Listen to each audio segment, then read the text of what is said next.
నమస్కారం AR news కు స్వాగతం. నా పేరు సాగర్. ఈనాటి వార్తా వివరాలు ఇలా ఉన్నాయి. కురిసిన వర్షాల కారణంగా ఏర్పడిన వరదల్లో చిక్కుకున్న ప్రజలను అన్ని విధాలా రక్షించి బాధితులను ఆదుకోవడంలో రాష్ట్ర ప్రభుత్వం కట్టుబడి ఉందని వ్యవసాయ శాఖ మంత్రి కింజరాపు అచ్చెన్నాయుడు స్పష్టం చేశారు. ఇప్పటికే ముఖ్యమంత్రి చంద్రబాబు నాయుడు, పలువురు మంత్రులు వరద ప్రభావిత ప్రాంతం విజయవాడలో సహాయక చర్యలు చేపట్టడం జరుగుతుందని చెప్పారు. ఈ మేరకు స్థానిక 45వ division Ramaraju Nagar, కబేలా centre, power station road, జోగినగర్ ప్రాంతాల్లో వచ్చి చేరిన వరద నీటి నిల్వను తొలగించేందుకు అధికారులు చేపట్టిన చర్యలపై వ్యవసాయ శాఖ మంత్రి సమీక్షించారు. అధికారుల బృందం ఆయా ప్రభావిత ప్రాంతాల్లో జేసీబీలతో వరద నీరు తొలగించేందుకు చేపట్టిన చర్యలను మంత్రి అచ్చెన్నాయుడు పర్యవేక్షించారు. బాధితులకు ఇబ్బందులు తలెత్తకుండా ఇప్పటికే అన్ని చర్యలు చేపట్టడం జరుగుతుందని వివరించారు. శ్రీకాకుళం ప్రైవేట్ పాఠశాల అసోసియేషన్ ఆధ్వర్యంలో ముంపు ప్రాంతాల్లో కిట్లను సోమవారం ఆయన పంపిణీ చేశారు. రాష్ట్ర వ్యవసాయ శాఖ మంత్రి అచ్చెన్నాయుడుకు ఏపీపీఎస్సీఏ ప్రతినిధులు విజయవాడలోని చిట్టినగర్ ముంపు ప్రాంతాల్లో దుప్పటి, ఆహార పదార్థాలు, నిత్యావసర సరుకులతో కొన్ని కిట్లను బాధితులకు మంత్రి చేతుల మీదుగా పంపిణీ చేశారు. శ్రీకాకుళం జిల్లా ఇచ్చాపురం పట్టణం పరిధిలో గల ఆంధ్ర ఒరిస్సా సరిహద్దు ప్రాంతం పురుషోత్తపురం చెక్ పోస్ట్ వద్ద ఒడిశా నుండి ఆంధ్రాకు అక్రమంగా తరలిస్తున్న 25.5 కిలోల గంజాయిని ఇచ్చాపురం పోలీసులు పట్టుకున్నారు. ఈ సందర్భంగా శ్రీకాకుళం ఎస్పీ కేవీ మహేశ్వర్ రెడ్డి ఇచ్చాపురం పట్టణ పోలీస్ స్టేషన్లో సోమవారం విలేకరుల సమావేశాన్ని నిర్వహించారు. ఈ సమావేశంలో ఆయన మాట్లాడుతూ పురుషోత్తపురం చెక్ పోస్ట్ దగ్గర పాన్ షాప్ లో గంజాయి కలిగి ద్విచక్ర వాహనంతో ఉన్న 6గురిని పట్టుకున్నట్లు తెలిపారు. వీరి నుండి 25.5 కిలోల గంజాయిని 7 సెల్ ఫోన్లు స్వాధీనం చేసుకున్నట్లు వివరించారు. వీరిలో 3 ఇచ్చాపురానికి చెందిన వారి కాగా 2 ఒరిస్సా, గంజాం జిల్లాకు చెందిన వారిని, 1 తమిళనాడు, తిరునెల్వేలి జిల్లాకు చెందిన వారిగా చెప్పారు. వీరి నుండి గంజాయిని, సెల్ ఫోన్లను, ద్విచక్ర వాహనాన్ని స్వాధీనం చేసుకుని దర్యాప్తు చేసి కేసు నమోదు చేసి కోర్టులో హాజరుపరుస్తామని స్పష్టం చేశారు. అక్రమ గంజాయి, మాదక ద్రవ్యాల తరలింపు ఎవరు చేసినా ఉపేక్షించేది లేదని ఎస్పీ ఈ సందర్భంగా హెచ్చరించారు. ఈ సమావేశంలో Kasibugga range DSP Srinivasarao, Ichchapuram CI Chennamnaidu, rural SI Srinivas, పట్న ఎస్ఐ చెన్నంనాయుడు, ఇచ్చాపురం మాజీ సిఐ ఇమ్నేల్ రాజు తదితరులు పాల్గొన్నారు. జేసీఐ వారోత్సవాల సందర్భంగా JCI Srikakulam main, JCI Srikakulam green సిటీలు సంయుక్తంగా కార్యక్రమాన్ని సోమవారం స్థానిక చైతన్య సహకార జూనియర్ కళాశాలలో ఘనంగా ప్రారంభించారు. ముఖ్య అతిథిగా పాల్గొన్న ఏపీ వర్కింగ్ జర్నలిస్ట్ ఫెడరేషన్ రాష్ట్ర కార్యదర్శి కుంకెన్ వేణుగోపాల్ కార్యక్రమాన్ని జేసీఐ వ్యవస్థాపకులు జాన్ భీమశంకర్, ప్రత్యేక అతిథి డాక్టర్ పైడి సింధులతో కలిసి జేసీ జెండాను ఎగురవేసి కార్యక్రమాన్ని ప్రారంభించారు. అనంతరం ఆయన మాట్లాడుతూ జేసీఐకు ఎనలేని సేవలు అందించిన అధ్యక్షులకు పేరు పేరున అభినందనలని, సమాజంలో ఎదుగుదల, మంచి నాయకులుగా గుర్తింపు రావాలంటే జేసీఐలో సభ్యులుగా ఉండాలన్నారు. నేటి యువత జేసీఐ కార్యక్రమంలో భాగస్వామ్యం చేయాలన్నారు. ఈ కార్యక్రమంలో అధ్యక్షులు కోన అనిల్ కుమార్, బెందలం వరలక్ష్మి, ప్రాజెక్ట్ చైర్మన్ బొడిగు మధు, తమిళని ఉషారాణి తదితరులు పాల్గొన్నారు.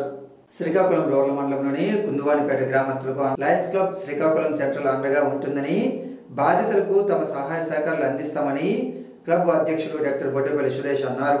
సోమవారం కుందువానిపేట గ్రామంలో వరద బాధితులకు పాలు, పళ్ళు, బిస్కెట్లు, వాటర్ బాటిల్స్ను ఆయన అందజేశారు. వరద బాధితులకు అవసరమైన వైద్య పరీక్షలను లయన్స్ వైద్య బృందం సెక్రటరీ డాక్టర్ పైడి సింధూరా ఇతర వైద్య బృందంతో పరీక్షలు నిర్వహించి ఉచితంగా మందులు అందించారు. ఈ కార్యక్రమం నడుపుల మోహన్, పొన్నాల రవికుమార్, డాక్టర్ భడాన దేవభూషణ్ రావు గ్రామస్తులకు, వరద బాధితులకు పలు సూచనలు అందించారు. ఈ కార్యక్రమంలో లయన్స్ క్లబ్ సెంట్రల్ సభ్యులు టెక్కం రాంగోపాల్, కుత్తు చిన్నారావు, వల్లం శివతేజ, పొడుగు చరణ్ తదితరులు పాల్గొన్నారు. రాష్ట్రంలోని వివిధ ఆసుపత్రుల్లో పనిచేస్తున్న కాంట్రాక్ట్ నర్సులు అందరినీ రెగ్యులర్ చేయాలని వేదవతి లక్ష్మీబాయి డిమాండ్ చేశారు. తమ హక్కుల సాధన కోసం శ్రీకాకుళం సర్వజన ఆసుపత్రి వద్ద కాంట్రాక్ట్ నర్సులు సోమవారం చేపడుతున్న నిరసనకు ఆమె సంఘీభావం ప్రకటించింది. ఈ సందర్భంగా వేదవతి లక్ష్మీబాయి మాట్లాడుతూ రాష్ట్ర ఆరోగ్య కుటుంబ సంక్షేమ శాఖ ఇటీవల జారీ చేసిన జీవో నెంబర్ 115 తక్షణమే రద్దు చేయాలన్నారు. జీవో నెంబర్ 115 రద్దు అయితేనే కాంట్రాక్ట్ నర్సులకు న్యాయం జరుగుతుందని ఆమె స్పష్టం చేశారు. ఉత్తరాంధ్ర ఆరోగ్య ప్రధాని శ్రీకాకుళం సర్వజన ఆసుపత్రితో పాటు రాష్ట్ర వ్యాప్తంగా సుమారు 6,200 మంది నర్సులు కాంట్రాక్ట్ ప్రాతిపదికన పనిచేస్తున్నారని వెల్లడించారు. కాంట్రాక్ట్ నర్సులకు స్టాఫ్ నర్సులుగా ఉద్యోగ బాధ్యతలను అప్పగించాలని డిమాండ్ చేశారు. స్టాఫ్ నర్సులకు న్యాయం చేసే వరకు తెలుగు పోరాటం కొనసాగిస్తుందని వేదవతి లక్ష్మీబాయి తెలిపారు. ఈ కార్యక్రమంలో అధిక సంఖ్యలో కాంట్రాక్ట్ స్టాఫ్ నర్సులు, నర్సింగ్ స్టూడెంట్లు పాల్గొన్నారు. విజయవాడ వరద బాధితుల సహాయార్థం ముఖ్యమంత్రి సహాయ నిధికి 10 లక్షల రూపాయల చెక్కును సోమవారం ముఖ్యమంత్రి నారా చంద్రబాబు నాయుడుకు పాతపట్నం ఎమ్మెల్యే మామిడి గోవిందరావు అందజేశారు. భారీ వర్షాలకు ఆతాకుతలమైన విజయవాడ మహానగర ప్రజలకు బాసటగా ముఖ్యమంత్రి సహాయ నిధికి తన వంతు 10 లక్షల రూపాయల చెక్కును అందజేసిన ఎంజీఆర్ను చంద్రబాబు నాయుడు అభినందించారు. సింగపురం గ్రామానికి చెందిన కోట నాగరాజు గత వారం రోణంకి గ్రామం కోట్ల వద్ద జరిగిన ఆటో ప్రమాదంలో గాయపడి శ్రీకాకుళం ప్రభుత్వ వైద్యశాలకు తరలించారు. మెరుగైన వైద్యం కోసం జెమ్స్ వైద్యశాలకు చేరగా పరిశీలించిన వైద్యులు తలకు బలమైన గాయమైందని 48 గంటల్లో వేచి చూడాలన్నారు. తండ్రి రిక్షా కార్మికుడు కాగా నాగరాజు అద్దెకు ఆటో నడుపుతుంటారు. పేద కుటుంబం కావడంతో సిక్కోలు స్వచ్ఛంద సేవా సమితిని సంప్రదించగా సభ్యులు స్పందించి దాతల సహకారంతో 20,000 రూపాయల ఆర్థిక సహాయాన్ని జెమ్స్ వైద్యశాలలోకి వెళ్లి సోమవారం ఆయన కుటుంబ సభ్యులకు అందించారు. ఈ కార్యక్రమంలో సంస్థ సభ్యులు అవినాష్, చంద్రశేఖర్, చరణ్, వరప్రసాద్, బ్రహ్మం తదితరులు ఉన్నారు.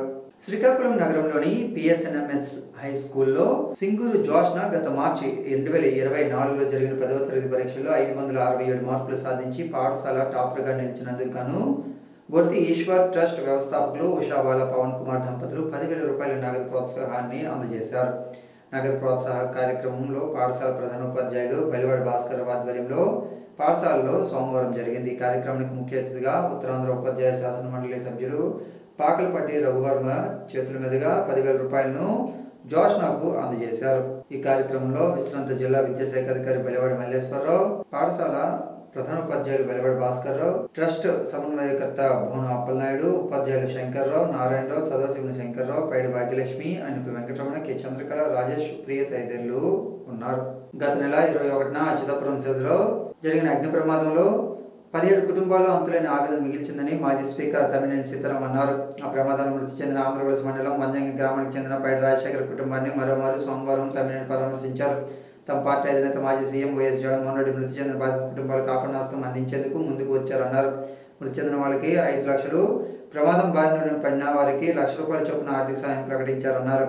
ఆ మేరకు 5 లక్షల రూపాయల చెక్కును బాధిత కుటుంబానికి తమ్మినేని సీతారాం అందజేశారు. బాధిత హోం గార్డు కుటుంబానికి సహచర హోంగార్డు బాధ్యతగా నిలిచి వారికి ఒక్కరోజు వేతనాన్ని ఇచ్చారు. తోటి ఉద్యోగులు ఆర్థిక సహాయం స్వతగా ఇచ్చిన నగదు చెక్కును ప్రమాదవశాత్తు మరణించిన హోంగార్డు టి కాంతరావు కుటుంబ సభ్యులకు జిల్లా ఎస్పీ కేవీ మహేశ్వర్ రెడ్డి సోమవారం అందజేశారు. ఈ నగదు జిల్లాలో సహచర హోంగార్డులందరూ ఒకరోజు గౌరవ వేతనం మొత్తం 4,13,000 రూపాయలు అందించారని ఎస్పీ వివరించారు. ఈ కార్యక్రమంలో reserve sub inspector Venkataramana, home guard కుటుంబ సభ్యులు తదితరులు ఉన్నారు. ఈనాటి వార్తలు ఇంతటితో సమాప్తం. మరలా ప్రసారమయ్యే ఏఆర్ న్యూస్లో మళ్ళీ కలుద్దాం. అంతవరకు సెలవు. నమస్కారం.